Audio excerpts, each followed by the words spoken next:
Muy buenas tardes. El día de hoy tenemos al ingeniero Icautli Cortés. Él nos va a presentar el tema de rudimentos de grabación efectivos. Él estudió la carrera de composición en la Escuela Superior de Música de Limba. Ha participado en más de 200 producciones de todos los estilos y géneros musicales. Fue codiseñador, diseñador de producción e ingeniero en jefe de control del Centro Cultural Roberto Cantoral, donde la primera producción, bajo su mando, fue nominada el mejor álbum de rock en español por The Latin Grammy Academy. Muchísimas gracias por estar aquí. Un aplauso, por favor. Hola a todos, gracias.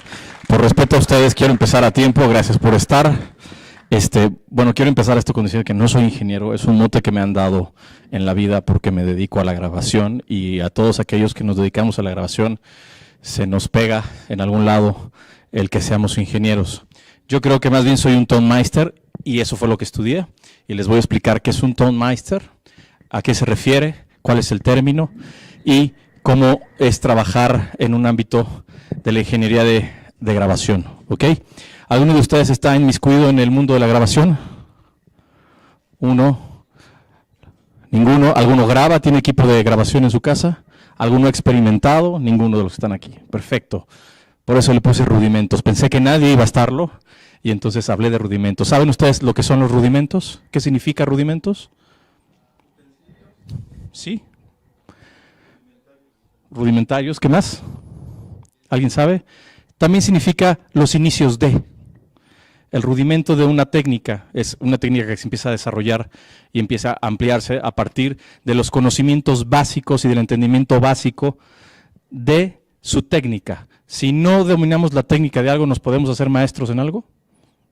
No podemos. Entonces, lo primero que tenemos que tener bien puesto en nuestro a diario hacer como Tonmeister o, ya como les decía, ingeniero de grabación, es tener nuestros rudimentos muy bien establecidos. Y no solo en la grabación, en cualquier lado.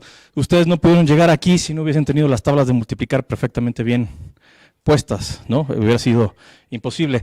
Es posible que algunos no las tengan muy bien puestas, pero bueno, el chiste es que hay que tener los rudimentos muy claros.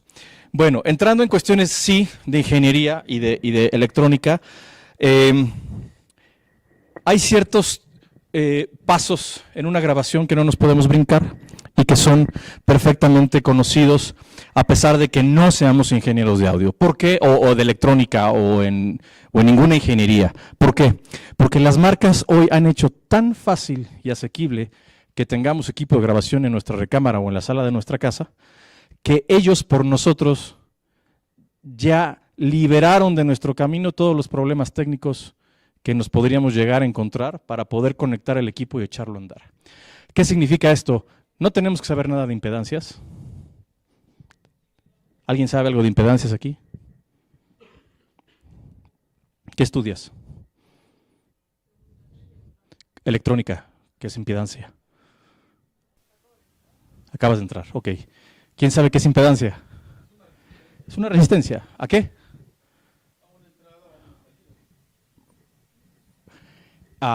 Pero a un voltaje o a una corriente, ¿no? Ok, bueno. Entonces, resulta ser que la música, para poderse registrar, tiene que tener en su camino equipo electrónico, porque una cosa es sonido y otra cosa es audio. ¿Alguien sabe la diferencia entre sonido y audio?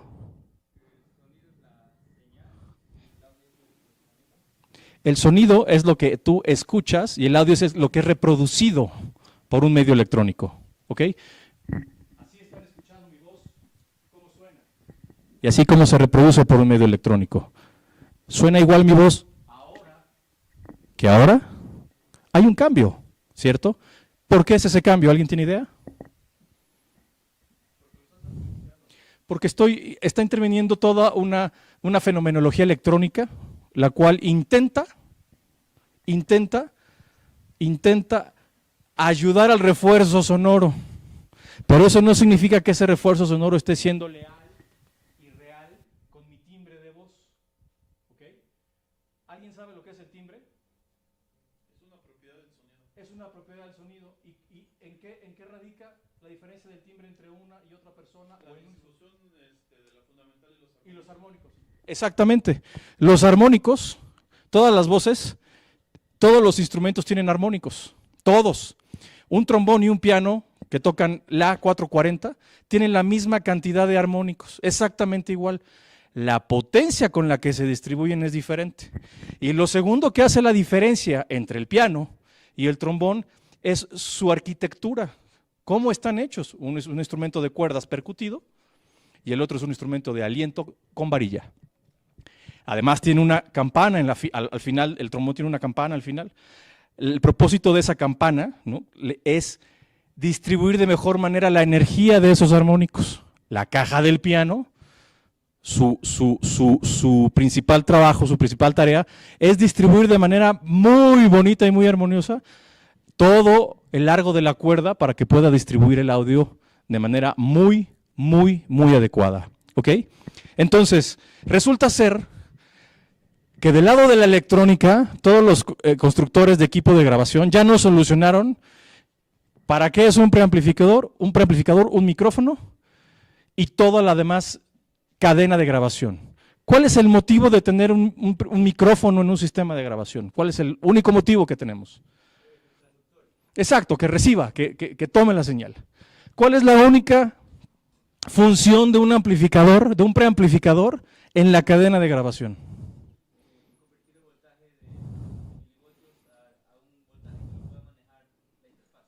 O sea, del volumen de un micrófono al volumen de línea, ¿cierto? ¿Entienden eso? Vamos a pararnos aquí. ¿Entienden qué significa eso? Si alguien no entiende lo que es el nivel de un micrófono, de línea, nivel de micrófono a nivel de línea, dígamelo o levante la mano. Los que no sepan, levanten la mano. Ok, muy fácil. Este micrófono está conectado a un preamplificador que está allá en la sala en la cabina de control. ¿Ok? Este micrófono tiene un imán y una bobina que genera, que implosiona a una membrana, que como la cóclea del ser humano, y genera una vibración en un voltaje chiquititititito, muy chiquito. Tan chiquito que si recorriéramos una distancia muy larga, tendría un efecto que se llama, olvidé el nombre, rechazo de modo común, y haría que la señal empezase a perder calidad y se pudiese contaminar de cualquier otra señal más fuerte que se encontrara en su camino. Dada esa fenomenología del micrófono, que no tiene potencia, lo tenemos que llevar a un circuito que preamplifique, que levante esos milivoltios a 1 volt, que lo eleve y se convierta en una señal de línea para que esa línea pueda viajar largas distancias y no se contamine y no pierda su calidad. Entonces, la única función de un preamplificador es elevar ese volumen. ¿Quedó claro? Es como si nos pusiéramos unos lentes cuando no vemos bien. O es como si le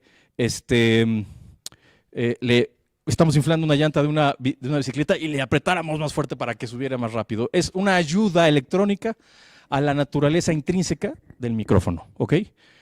Pero además, cuando ya estamos haciendo de manera crítica y juzgando el timbre de lo que estábamos hablando, tenemos que entender cómo ese preamplificador modifica el timbre o lo respeta. Entonces, los preamplificadores tienen diferentes topologías. ¿Entendemos qué es topología? ¿Sí? Tiene diferentes topologías, tiene diferentes formas de funcionar en cómo toma la señal, la preamplifica y después la entrega. ¿Ok? Bueno, el timbre y los preamplificadores. Vamos a centrarnos en esas dos cosas. Aquí tengo ahora este micrófono que está siendo preamplificado casi seguro por una consola, no sé qué consola, pero será una consola que está llena de integrados y todo un integrado y una sección muy chiquitita está haciendo toda la chamba que en un preamplificador discreto, ¿entienden lo que es discreto? Si no, para que lo explique. ¿Sí? ¿Entienden todo lo que es discreto? ¿Sí? ¿Sí? A mí se me hace que ustedes no me engañen. Discreto es cuando una sola parte hace una sola tarea, ¿ok? Mi dedo no puede levantar una piedra, lo tengo que levantar con todo mi brazo. Mi dedo puede señalarte y hace una función discreta solamente. Luego la mano luego el antebrazo, etcétera, ¿ok? Entonces, cada parte electrónica dentro del diseño de un preamplificador hace solamente una tarea. Y la hace tan bien que solo está seleccionado para eso y no tiene que ver absolutamente con nada más del resto del circuito. Eso lo que hace es un diseño muy bueno, muy caro, muy eficiente, a comparación de lo que puede hacer un integrado, el integrado que tú quieras para preamplificar un micrófono. Hay quienes no están de acuerdo conmigo, sin embargo, a mí, mi oído me dice que un preamplificador discreto trabaja muchísimo más, de manera más eficiente y respetando más el timbre de los instrumentos que un IC cualquiera, no funcionan igual. Entonces, vamos a ver primero qué hace un preamplificador de bulbos. ¿Conocen los preamplificadores de bulbos? Bueno, desde mi punto de vista, no todos los preamplificadores trabajan igual y hacen lo mismo y sirven para todas las señales que podamos o queramos captar, ¿ok? Hay ciertos preamplificadores que trabajan mejor respecto a cada una de las fuentes. ¿A qué le vamos a llamar fuente? A un tambor, a una tarola, a una guitarra, a la voz, etcétera, a un violín, ¿ok? Entonces, en mi experiencia, he seleccionado los preamplificadores que tengo de muchos tipos, estado sólido, con transformador, sin transformador, circuito integrado o híbridos, ¿no? Entrada con transformador, salida con bulbos, bla, bla, bla, bla, bla, ¿no? ¿En pro de qué? De que el timbre sea el más pulcro posible en todo mi sistema de grabación y en la naturaleza de cada uno de los instrumentos. Voy a hablar específicamente de la batería. La base rítmica y el cimiento de la batería es el bombo y la tarola. ¿Todo el mundo tiene claro qué es bombo y tarola? ¿Alguien no? Ok. Mucha gente dice que el bombo es más importante que la tarola. Mi percepción es que es diferente. El bombo ocupa mayor espacio, pero no por eso significa que sea más importante. Cuando nosotros estamos escuchando una canción, generalmente lo primero que alcanzamos a distinguir es la característica de la tarola y su peso en el ecosistema de la música, ¿ok? Entonces, para mí, lo primero y el centro gravitacional de la batería es la tarola junto con el bombo, pero no es uno u otro. Si tuviese que escoger uno, sería la tarola. Y entonces resulta ser que la fenomenología de la tarola entrega las siguientes características en su timbre, dependiendo de la tarola, si es delgada, si es más ancha, etcétera, pero en general es un instrumento de... ¿Quién dijo? Es un instrumento de percusión. ¿Qué tiene como resonadores qué cosa? Dos membranas, parches, ¿ok? Esos parches están afinados de forma diferente y a tensiones diferentes, lo que significa que va a haber una respuesta acústica interna y externa, primero interna y luego externa de ese instrumento que conocemos como tarola. ¿Qué otra fenomenología tiene ese instrumento muy conocida? ¿Quién lo sabe? ¿Cómo? Sí, el shell, pero más que nada es... ¿Cómo? No. Su característica principal es que es de rápidas transientes. Muy veloces, muy rápidas. ¿Saben lo que es una transiente? La transiente es esto. Tú vas a escuchar solamente el golpe. ¡Pac! Y se muere. Es extremadamente rápido. No oyes ¡pam! Como una campana. La campana tiene un decay, una caída larguísima. Los tambores no. Se oye un golpe que sube y muere rápido, a eso le llamamos transiente. Al pico máximo y su decaimiento en milisegundos le llamamos transiente, ¿ok? La tarola así es, ¡pa! ¡Pa! No dura más de lo que está durando en mi voz. ¡Pa! El bombo y los toms tienen un decay diferente, una transiente diferente y un decay más largo, ¿ok? Entonces, ¿cómo escogería yo el preamplificador para captar un sonido muy rápido? ¿Alguien tiene idea? Según la topología de los preamplificadores.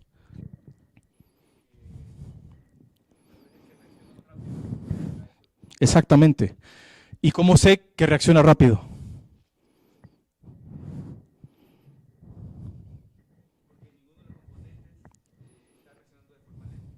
Sí, pero vamos a ampliarlo de forma muy clara para que se entienda. Cuando yo tengo un transformador, un preamplificador que inmediatamente a su entrada tiene un transformador para acoplar las impedancias del micrófono con el preamplificador, sí saben que tenemos que acoplar las impedancias, ¿estamos de acuerdo? Cuando tengo un transformador que está acoplando esa impedancia, lo que hace ese transformador es achatar la transiente, la suaviza un poco y la colorea por la naturaleza de los transformadores. Esa es una parte de la naturaleza de los transformadores. Tienen un cierto color. ¿A qué me refiero con color? Tienen una distorsión armónica natural en su arquitectura. Es parte de la naturaleza de un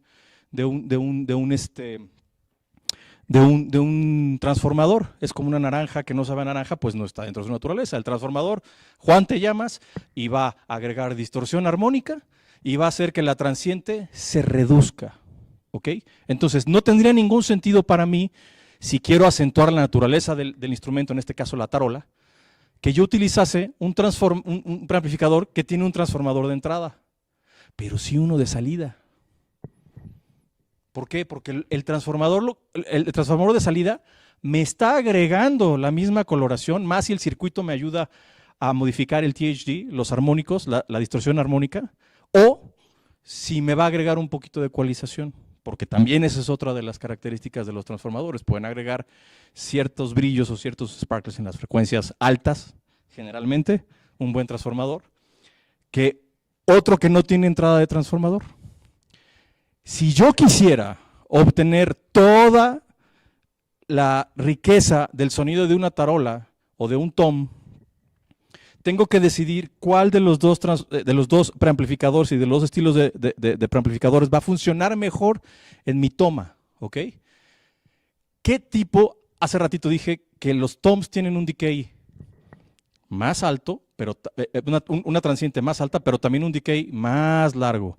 ¿Qué tipo de preamplificador utilizarían con esta analogía de los transformadores y el de no transformador? ¿Cuál escogerían ustedes? Buscando respetar el timbre del tom. Cualquiera que no achatara la señal de la transiente y permitiera que viajase todo el decay del tom. Si escojo un transformador, dijimos que lo que voy a hacer es achatar la transiente, ¿ok? Y colorear toda la transiente del tom. Estilísticamente ustedes lo podrían llegar a querer hacer, pero si no tienen el conocimiento tímbrico, un mapa tímbrico en la cabeza y hacia dónde van dirigidos con su grabación, lo ideal es escoger un preamplificador que no tenga un transformador de entrada ni de salida. Hay una marca que se llama Millenia, que es la que yo utilizo, que son fantásticos. Generalmente se usan para grabar música clásica porque precisamente no colorean, no agregan color y su distorsión armónica es bajísima. Entonces podemos llevar ese preamplificador con micrófonos también de muy alta calidad y grabar una orquesta y sentirla cuando se reproduce como si estuviéramos enfrente de la orquesta. Ese es uno de los fines de esos preamplificadores. Lo que significa que son completamente de estado sólido. No hay transformadores, no hay bulbos, no hay nada excepto estado sólido. ¿Okay? Son muy buenos, son muy caros, desgraciadamente, pero afortunadamente funcionan de maravilla. Y esos son los que yo utilizo para grabar batería, porque permiten que todo el espectro que recorre un tom, ¿saben ustedes qué tarea tienen los toms en una batería? Sí, pero ¿cómo conocemos eso? Musicalmente, ¿cómo conocemos eso? Ya quedamos que el bombo y la tarola es el caballito de marcha, ¿no? ¿Qué hacen los toms? Son ornamentos, son adornos que nos ayudan a dividir frases musicales. Son adornos. Y que ese adorno musical termina en ¿qué? Generalmente en un crash, junto con el bombo, ¡pum! ¿Ok? Nos funciona, eso son adornos musicales, son ornamentos de la batería, ¿ok? Imagínense que nosotros grabamos un ornamento que no está bonito. ¿Su función cuál es? Es ornamentar, es agregar algo hermoso a la grabación de la batería y nosotros no lo estamos captando como lo tenemos que captar. Entonces, si nosotros escogemos ese tipo de preamplificador donde no tenemos bulbos, podríamos tenerlos, pero idealmente no. Si no tenemos transformadores ni bulbos de entrada ni de salida, es un preamplificador de estado sólido, nos garantiza que va a tomar toda la transiente, tanto como pueda, tan fino como sea, y que va a hacer que todo el decay, el final, la colita del tom, viva.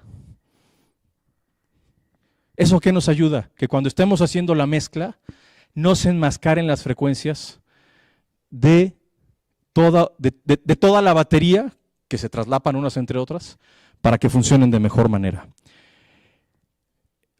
Además, ahora vamos a hablar de la captación de la tarola y del bombo con otros tipos tanto de bulbos o con transformador. ¿Alguien ha escuchado de Rupert Neve, un constructor de preamplificadores? Rupert Neve tuve el placer de conocerlo en los años 90. Era un ingeniero fuera de serie, un genio, y basó toda la construcción de sus preamplificadores en el diseño de sus transformadores, de tal forma de que sus transformadores fueran lo más musical posibles, ¿ok? Y que de manera muy fidedigna tradujeran el color del timbre en la grabación y que incluso lo mejoraran, ¿no? Lo mejoraran según terminología electrónica, según él. Yo puedo también decir que lo mejoraban en algunas cuestiones junto con la microfonía en color y en textura, ¿ok?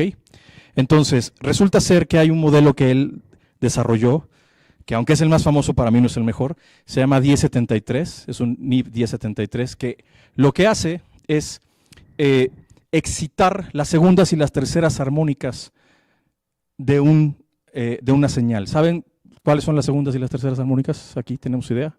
¿Alguien? Un transformador, cuando recibe la señal, en este caso el diseño del circuito de Rupert Neve hacía que esas segundas y terceras armónicas que de manera natural un bulbo excita cuando el sonido pasa por él, ese efecto, sin la necesidad de tener un bulbo, se duplicara en el transformador. Esto sobre el diseño del transformador, de tal forma que cuando tú pasabas una tarola, que la tarola, que es una transiente extremadamente rápida y un decay más rápido, no tenía ese sabor, esa textura, ese color, en inglés dicen richness, riqueza, de sustain de esas frecuencias, y entonces sentíamos demasiado rápido y muerto la tarola, como si escuchásemos el golpe de la madera. Cuando él empezó a utilizar sus equipos, nos dábamos cuenta que ahora escuchábamos toda esa colita, ese decay chiquitito de las frecuencias altas que ayudaba a dar la tarola con el bordón, que es la parte de abajo, el entorchado, se excitaban y quedaban registradas, lo que no sucedía antes, ¿ok? Entonces, estas dos cosas son los primeros dos rudimentos que tenemos que entender cuando vamos a grabar. Uno, ¿cómo reconocemos el timbre de un instrumento? ¿Cómo sabemos que estamos escuchando un instrumento? ¿Alguien tiene idea? ¿Qué pasa? ¿Cuál es el proceso mental para saber que estamos escuchando un instrumento? ¿Nadie? Claro, lo que primero nos da, exacto. ¿Y si no hay nada, si no hay ninguna imagen? Junto con la visualización, tuvimos una experiencia anterior a saber cómo suena una guitarra, una batería, un tambor, etcétera, y se genera una memoria auditiva. Sin embargo, la memoria auditiva es la primera que perdemos. Cuando dejamos de ver a alguien mucho tiempo, lo primero que olvidamos es su voz. Se nos va. ¿Ok? ¿Cómo entonces logramos tener un mapa mental de a lo que suena cada cosa?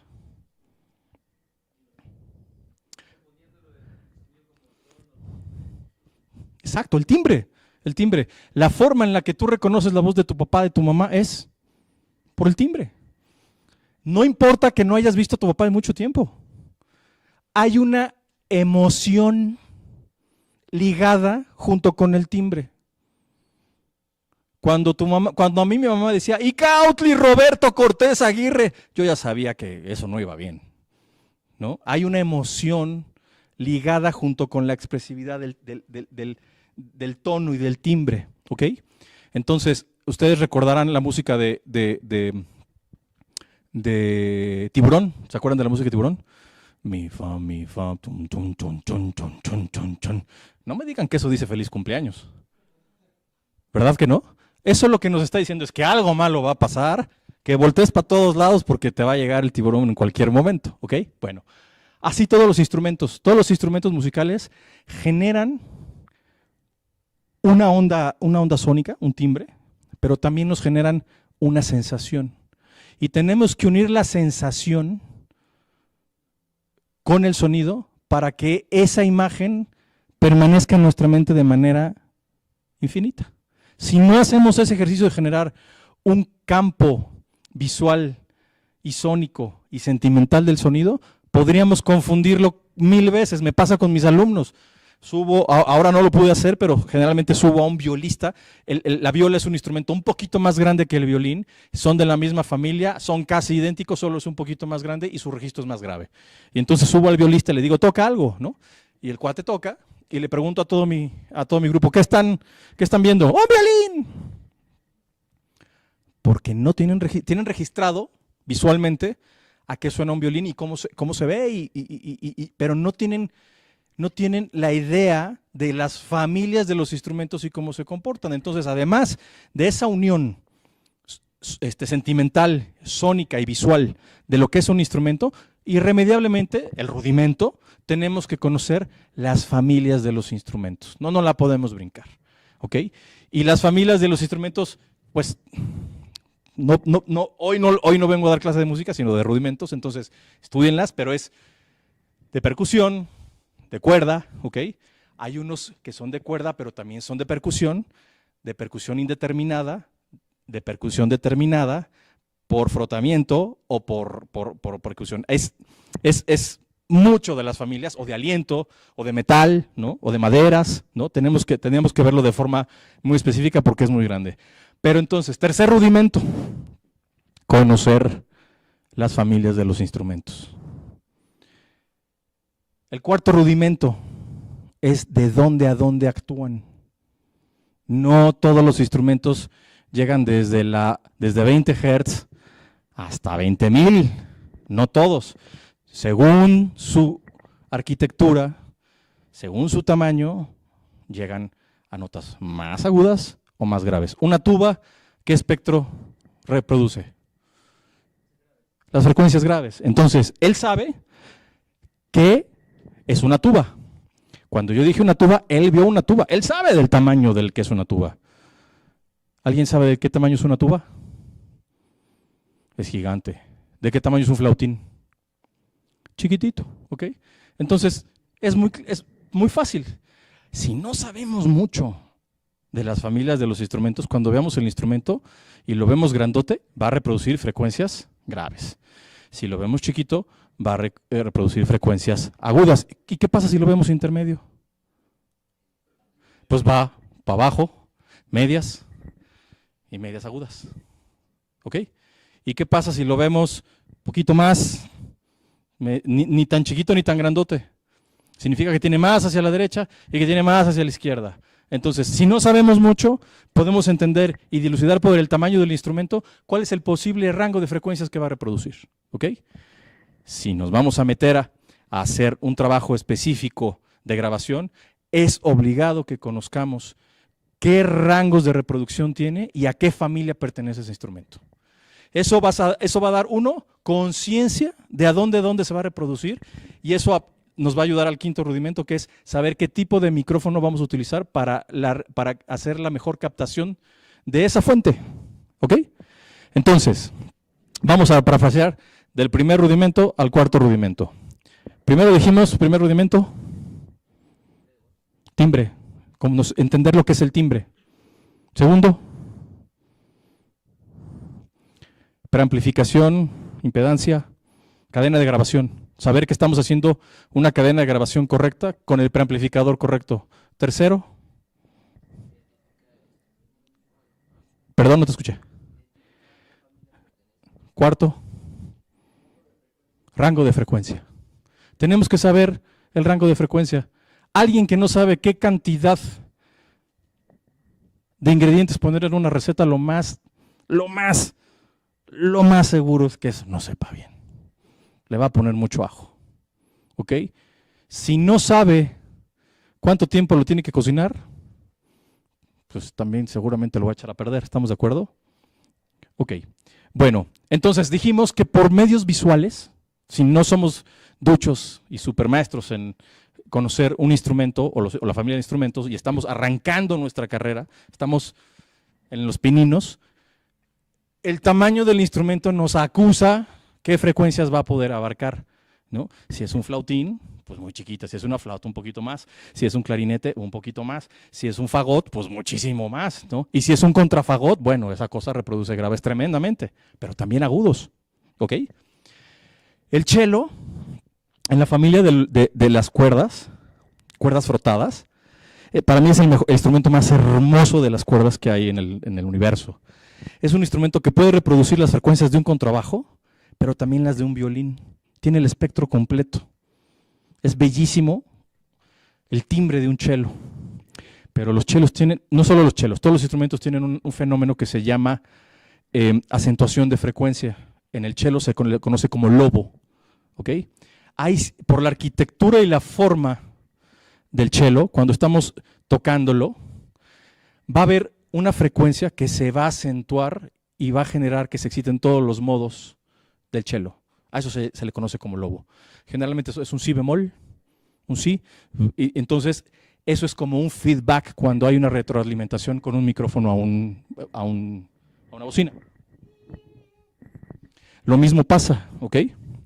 Todos los instrumentos tienen ese problema, más acentuado unos que otros, ¿no?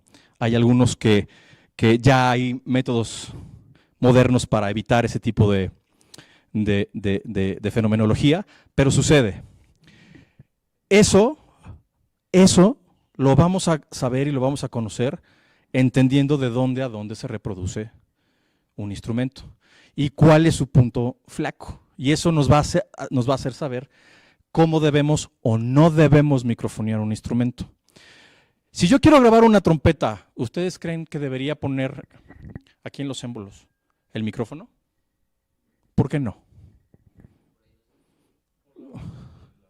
¿Pero por qué aquí no? ¿Por qué? ¿Porque ahí no sale el sonido? ¿Por qué más?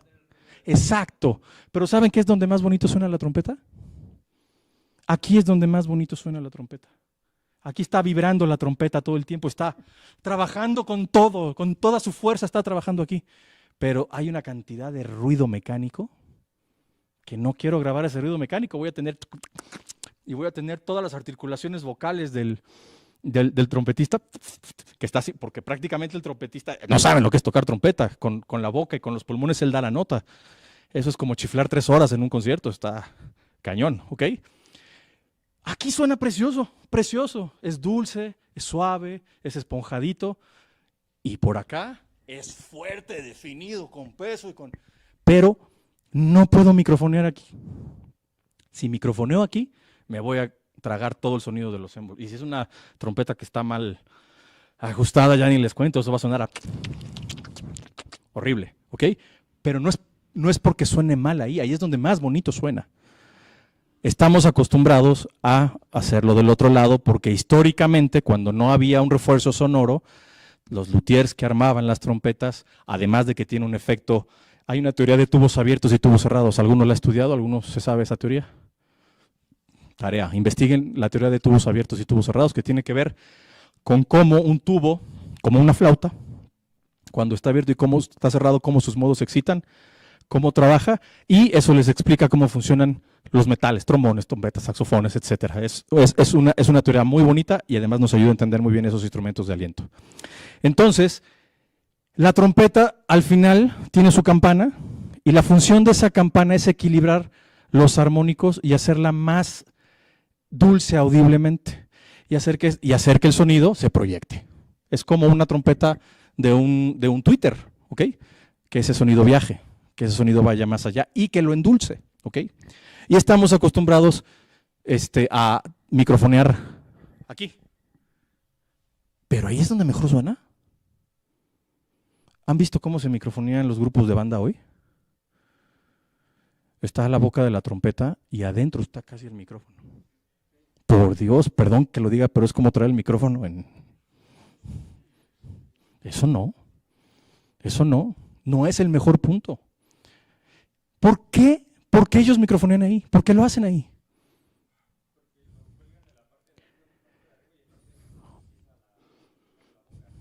Pero también uno por repetir un patrón. Ellos ven que alguien lo puso ahí y ellos lo vuelven a poner, ¿ok? Y casi les respondería que porque sí, ¿no? Y entonces eso ha generado un estilo que la banda, para que suene como pelea de perros, tenga el micrófono ahí, ¿ok? Y ese es el sonido estético de la banda. Yo no lo puedo cambiar. Así se vende. ¿Y saben qué? Se super vende. Super funciona, ¿ok?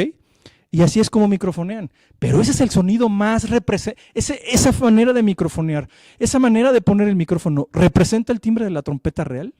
No. Entiendo el contexto estético de la banda, ¿sí?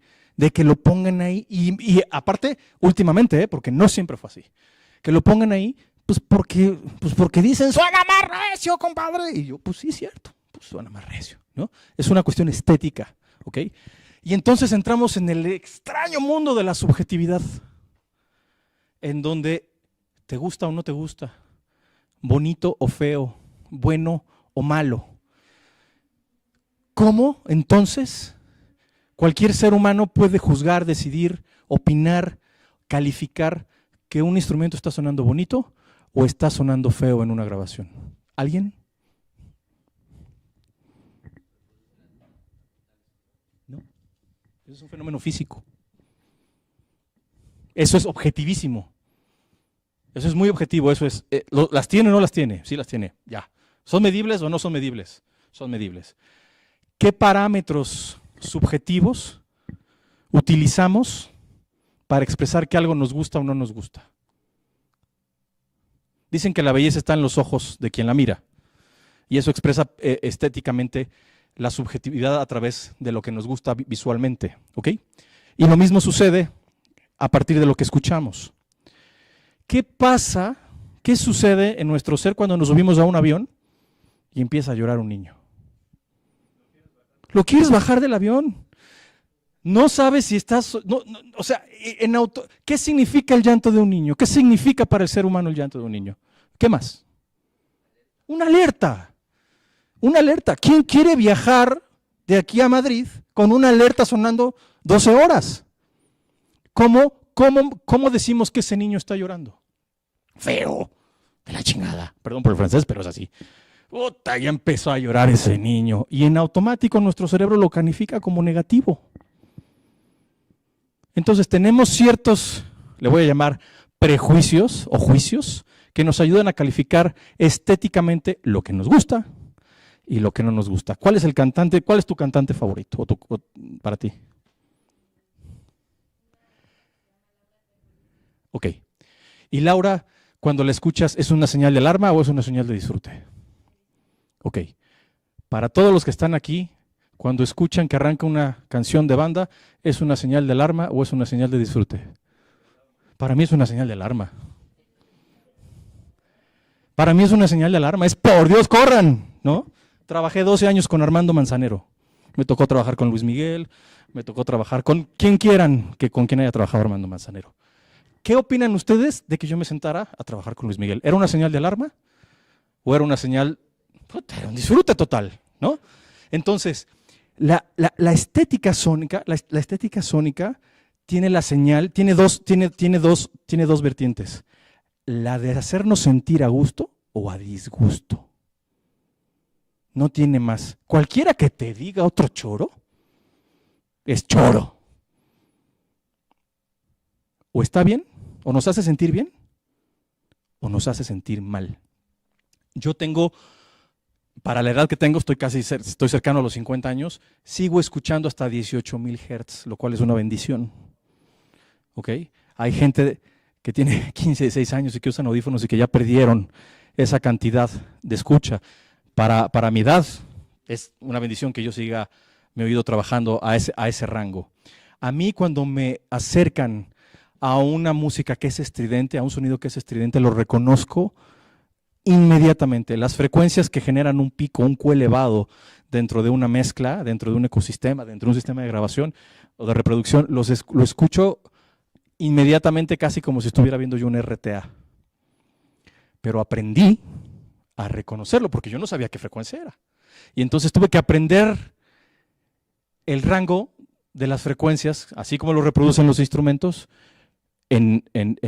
con respecto a mi oído y a los sistemas de reproducción.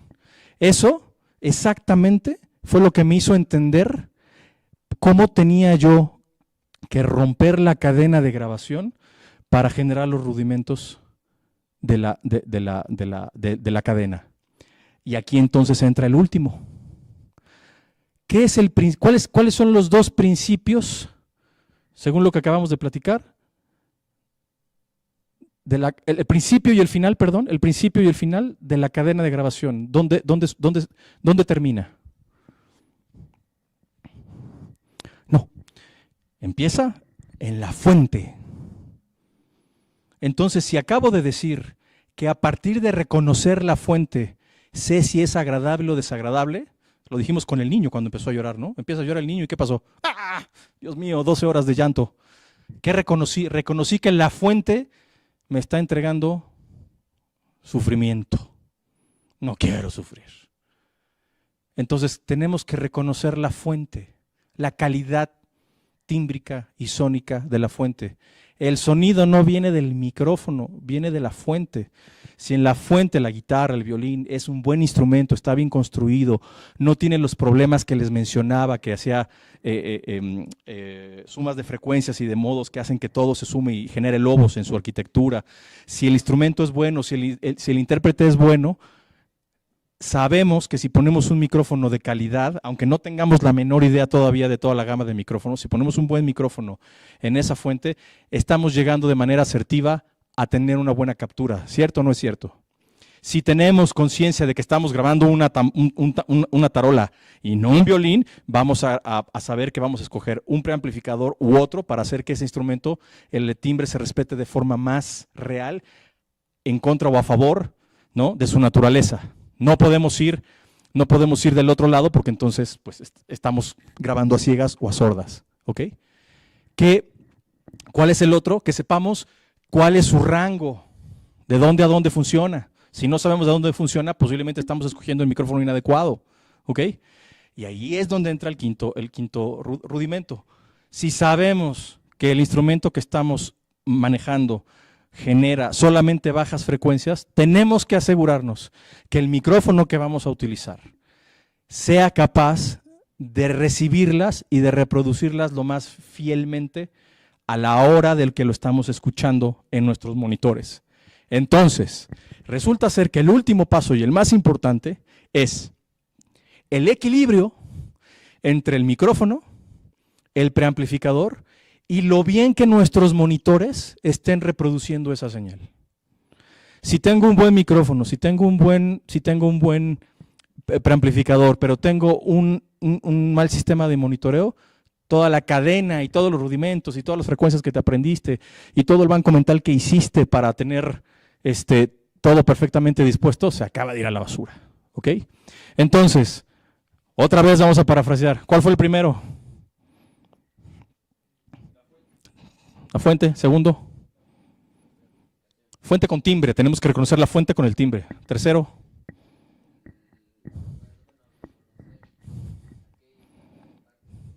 Cuarto. Rango de frecuencia. Quinto. El equilibrio de todo el sistema junto con el monitoreo. Eso es. De eso se trata, empezar a aprender a grabar. Si nosotros no tenemos ese camino, como les acabo de decir, visto, no vamos a poder incrementar nuestra capacidad de grabar. ¿Por qué un artista o Disney o Amazon o alguien decidirá que quiere trabajar conmigo? ¿Por el equipo que tengo? ¿Por la experiencia que tengo con el equipo? ¿Por el conocimiento que tengo del equipo? ¿O por el conocimiento musical y estético que tengo a partir de cada una de las figuras de los instrumentos de las capacidades de los instrumentos, de los alcances de los instrumentos. Y aquí viene lo que les hablaba al principio, Tonmeister. Yo no soy un ingeniero, yo no tengo un título de ingeniería, se los juro que no pueden verificarlo.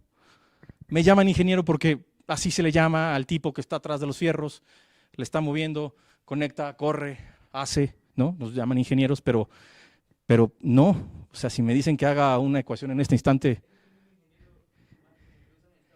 en Estados Unidos, engineering, ¿no? Y aparte tiene que ver con otra cosa de la etimología de engineering, pero luego lo explicamos.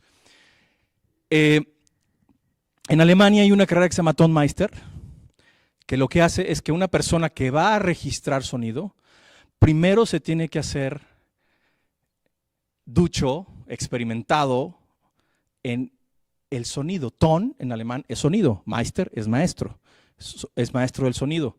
Pero empecé esta plática diciendo que el sonido tiene una característica que le da nombre y apellido, que es el timbre. No hay sonido que no tenga nombre y apellido y se califique y se caracterice por tener timbre, nombre y apellido. El timbre del piso, el timbre del podio, ¿ok? Todo tiene un timbre muy específico y lo podemos reconocer como ya platicamos, ¿ok? Y entonces el Tonmeister entra a estudiar primero la fenomenología acústica de cada instrumento. Lo que les dije de los émbolos de la trompeta, el clarinete con todas sus llaves, el cello con sus lobos y sus cuerdas y su arco frotado. Entonces, el Tonmeister primero llega a la universidad y empieza a estudiar solfeo, armonía, contrapunto, empieza a entender cuál es la naturaleza de una orquesta dispuesta sónicamente en un plano estereofónico, empieza a dilucidar y a entender todo lo que hablamos de frecuencia, alcances, etcétera, etcétera, para entender el sonido. Lo primero que tenemos que entender es el sonido. Y después, cómo ese sonido interactúa con la música escrita. A eso se le llama Tonmeister. Yo por eso estudié en la Escuela Superior de Música. Como yo no me pude pagar ir a Alemania, una carrera de Tonmeister que en 1993 costaba mis 2 riñones y el páncreas, estudié primero me informé de qué estudiaba un Tonmeister, ¿ok? Y cuando me informé de qué estudiaba dije, entonces yo voy a estudiar aquí en México por separado lo que ellos estudian. Y entonces me fui a un CECATI y estudié electrónica, poquita, pero ingeniero no soy. Aún así arreglo todos mis equipos, les cuesta acá a los señores que yo arreglo, le doy mantenimiento a todo mi estudio, de pe a pa.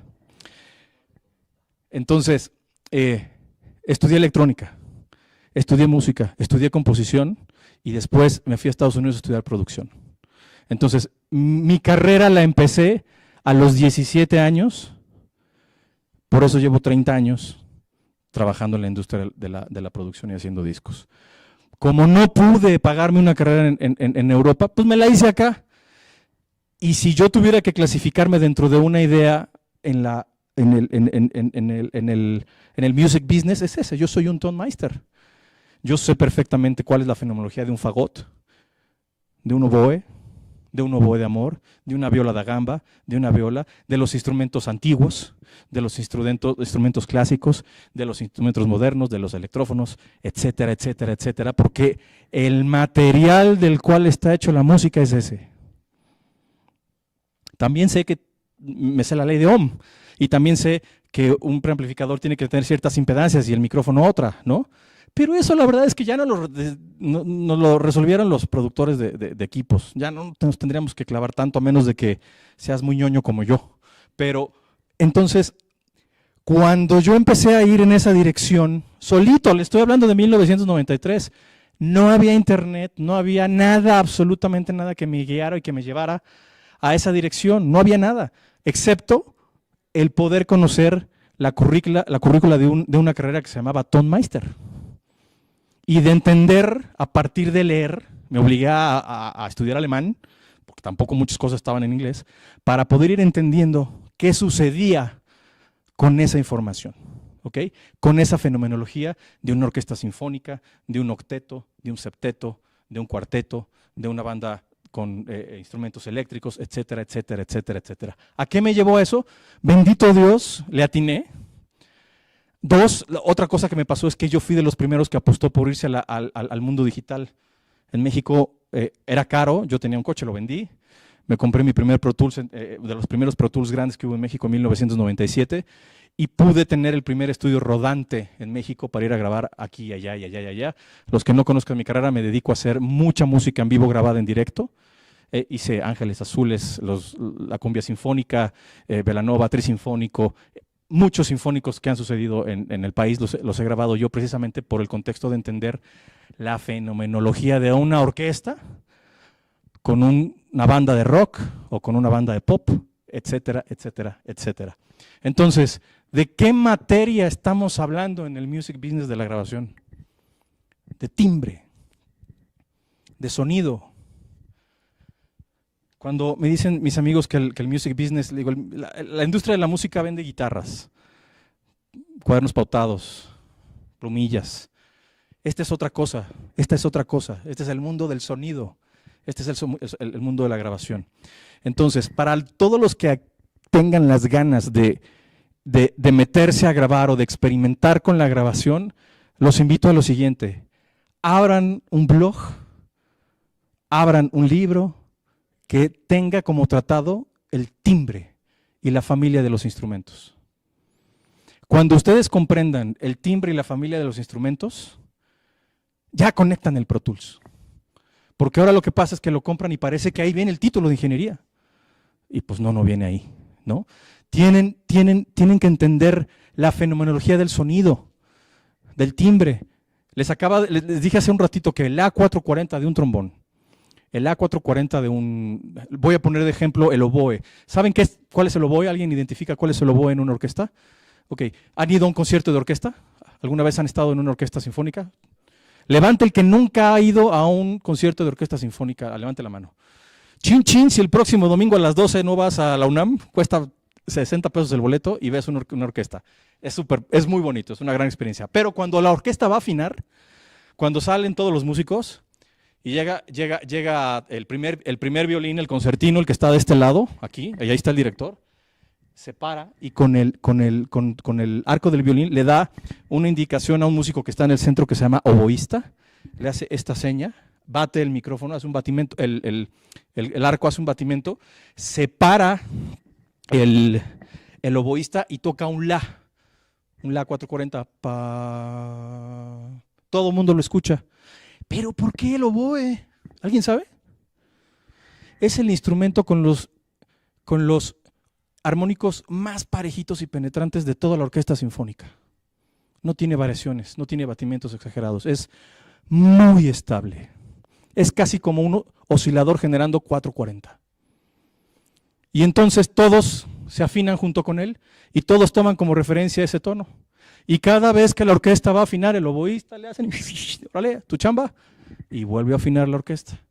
Entonces resulta ser que en esa perfección del instrumento, cuando escuchamos el oboe, es dulcísimo, es bellísimo, es un instrumento que acaricia.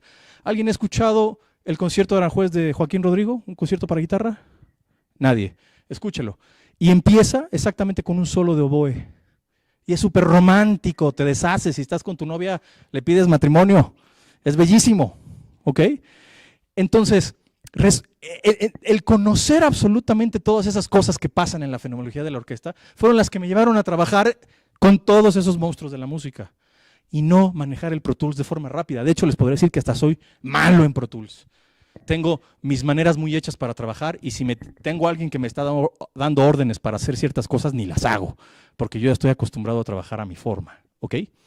Pero cuando alguien me dice a qué suena un oboe, una viola da gamba, unos cuencos tibetanos, en mi cerebro, por algún don que me dio Dios, existe un banco que me hace escucharlos sin la necesidad de tenerlos enfrente, ¿no? Y me voy enriqueciendo porque hay una cantidad de instrumentos que no conozco y siempre voy buscando y entendiendo cómo funcionan, cómo trabajan, cómo vibran, cómo funcionan.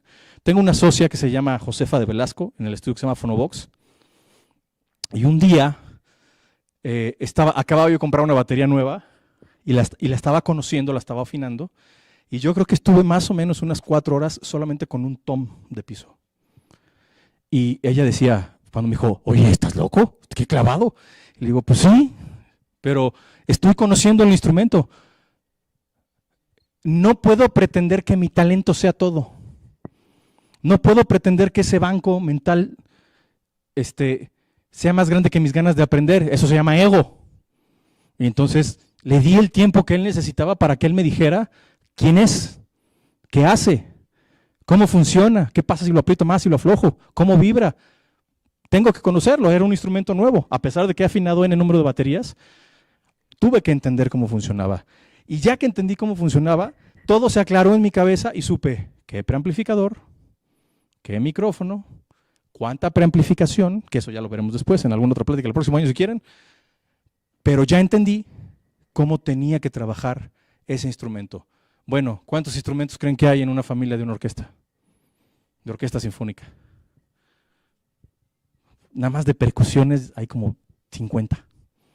Solo de todas las sabidas y por haber, ¿no? Más cello, contrabajo, violín, bla, bla, bla, bla, ¿no?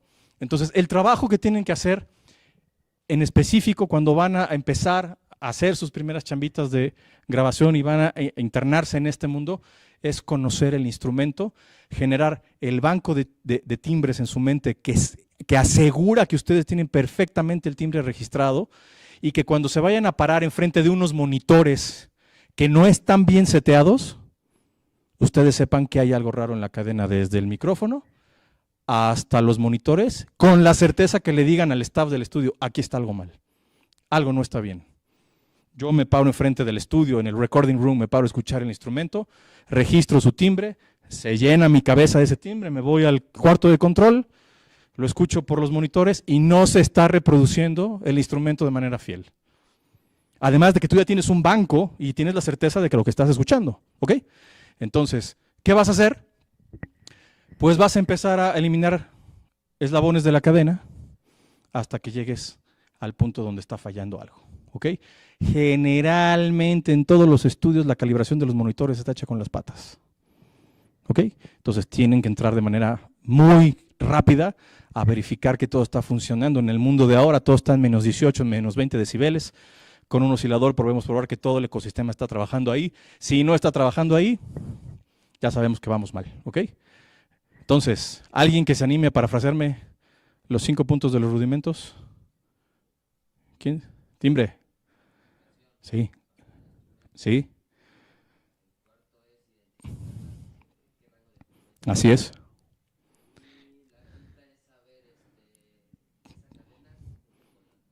Microfoneo, desde el micrófono hasta los monitores, que la cadena está trabajando de forma eficiente. ¿Ok? ¿Alguien quiere preguntar algo en específico? Échatela. Acá está el micro.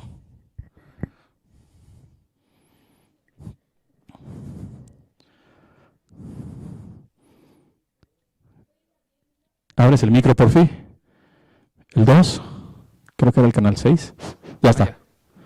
Bueno, muchas gracias por todo lo que nos contó. La verdad me gustó mucho su manera de explicar y cómo se desenvolvió. Y yo, bueno, tengo 2 preguntas, ¿no?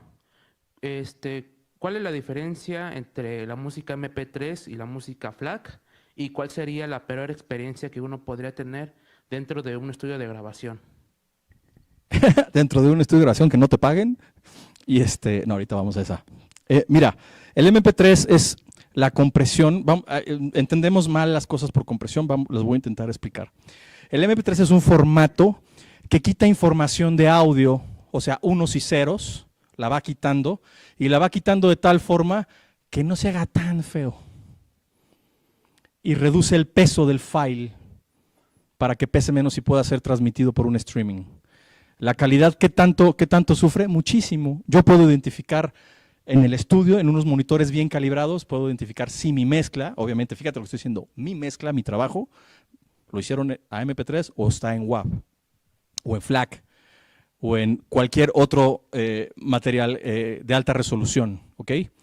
El FLAC en específico se está utilizando para cuestiones de superaudio, donde hay un grab del audio para 5.6.1. De hecho, ya ni siquiera para 6.1. En 5.1 se utilizó mucho tiempo, pero hoy el estándar se hizo el WAV para poder hacer un diversity de todas las señales. El MP3 es un formato comercial que ayuda al negocio del streaming, pero que la verdad cuando yo escucho mis mezclas y mi trabajo, me doy cuenta claramente de la compresión, entiéndase por compresión, la eliminación de datos de la señal de audio para hacerla más ligera y poderla transmitir, no como compresión de la señal, apretarla o achicarla, sino más bien que es la eliminación de ciertos datos. Hay unos equipos hoy que hace Focusrite, que ahora es al revés, imagínate, de tanto que estamos hartos de eso, hay los ingleses que tienen una abolengo en el audio de manera impresionante, están haciendo esta nueva tecnología donde la conversión ya no se lleva solamente en un convertidor, sino en 2 convertidores que van por un algoritmo reflejándose, haciendo un espejo y cotejando 0 contra 0, 1 contra 1, para saber que si algo faltó, si algo le falló a uno de los convertidores, lo que hacían era agregar un 0 y se despreocupaban. Ahora lo cotejan contra el otro convertidor, y si ese convertidor tiene la señal correcta y tiene la cifra de audio correcta, la agrega, ya no le pone un 0 como ausencia de, ¿ok? Ya pone el dato correcto. Entonces, ahora, yo tenía una consola gigante en el estudio de todos ustedes, era una consola que llegaba más o menos de aquí para allá, eran 60 canales de audio, y la he dejado de utilizar porque es tan efectiva hoy la conversión analógico a digital y digital a analógico, que para mí ya prefiero tener todo en un contexto digital y poder trabajar de manera muy eficiente la conversión, tanto de ida como de regreso, porque es lossless, ya no tengo pérdida. Y entonces es tan evidente para mí cuando me hacen llegar el MP3 en contra ya de un sistema que por 2 convertidores analógicos digitales comparó la señal para que no hubiera ninguna pérdida, que ahora que cuando me llega un MP3 digo, Dios mío, bueno, pues es lo comercial, es lo que funciona y ya está. Y el FLAC es un sistema de audio de alta resolución que cada vez solamente lo están utilizando gente que está en el lado de los audiófilos, ¿no? Ya no tan grandemente en el audio profesional de las plataformas como Pro Tools, Logic, bla, bla, bla, bla, bla, porque ni siquiera existe la opción de hacerlo, ¿ok? Ya no existe. Pro Tools lo tuvo, ya no. Y lo peor que me pasó en un estudio de grabación, un artista grosero. Hay ciertos artistas de una época, sobre todo de los 80s, que vivieron en una opulencia y en una burbuja de protección y en muchas cosas que a mí me valen gorro, mano. Para mí todos somos iguales, ¿no? Todos dormimos y despertamos, no es lo mismo para mí. Y cuando se ponen groseros, suelo ser alguien con mecha corta y el respeto siempre va a existir, pero te doy 1, te doy 2, pero jamás te doy 3, ¿no? Entonces, me ha pasado artistas que cruzan la línea, ¿no? Y pierdes la chamba o te autorrespetas o cobras. No se pueden las dos, ¿no?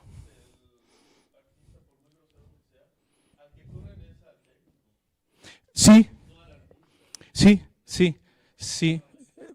y me pasó, tienes razón. Bendito Dios, ya no estoy en esa posición. Ya me puedo yo parar y decirle, el estudio es mío, estás en mi casa, si no te sabes comportar en mi casa. ¿A alguien le gusta que orinen en su alfombra de la sala? A mí no me gusta, entonces si se orina en la alfombra de mi sala, pues lo saco. Entonces, pero sí me ha pasado que me dicen, párese y váyase, y yo, pero claro que sí, ahí nos vemos, ¿no? O sea, no me voy, si no hay respeto. Entonces, generalmente, ya cada vez hay menos. Muchísimo menos, ahora son más relajados, ahora son incluso amigos míos, hay algunos con los que tengo compadrazgo, etcétera, etcétera, ¿no? Armando Manzanero fue un padre para mí, ¿no? Pero hay unos que, ¿no? Y también los que no pagan, ya sabes, ¿no? Entonces, no es fácil el estudio de grabación, es enclaustrante, hay que estar muchas horas metido en él. Ahora trabajo menos que lo que trabajaba antes, bendito Dios, ya he podido organizar mejor mis finanzas y todo mi ecosistema de vida para trabajar las cosas que a mí me gustan, pero antes empezaba a trabajar a las 6 de la mañana y terminaba a las 11 de la noche. Entonces, no es fácil, no es más difícil que ninguna otra, pero hay que entrarle. ¿Alguien? ¿Otra pregunta? ¿O ya estamos de tiempo? Ya no sé qué hora es. Micrófono. ¿Sí? ¿Todavía? Gracias. Bueno, vamos a hacer una última pregunta. Una última pregunta. ¿Alguien? Ok. 2 preguntas. Tú hablaste primero de la respuesta a los sonidos transitorios de los preamplificadores de transformadores. Sí. Y también hablaste de los estados sólidos. Sí. Ibas a mencionar en tubos y no lo de tubo. mencionaste. Sí, ahora lo digo. Y la segunda pregunta, porque yo estoy así en el DIY de la electrónica y estoy haciéndome unos preamplificadores, tengo unos de tubos, unos transformadores y todo, pero ¿cómo haces tú cuando compras un equipo nuevo, un micrófono o un preamplificador para compararlos, ¿no? Así como dijiste que aprendiste el sonido del tom, ¿cómo aprendes el sonido de estos preamplificadores? ¿Ya? Bueno. O de estos, ¿ya? ¿Cuál es tu proceso? Voy a empezar por la segunda pregunta. En el pasado bailé con la más fea todas las veces, porque no había ningún representante en México que vendiera preamplificadores, micrófonos. Eran muy pocos, había dos.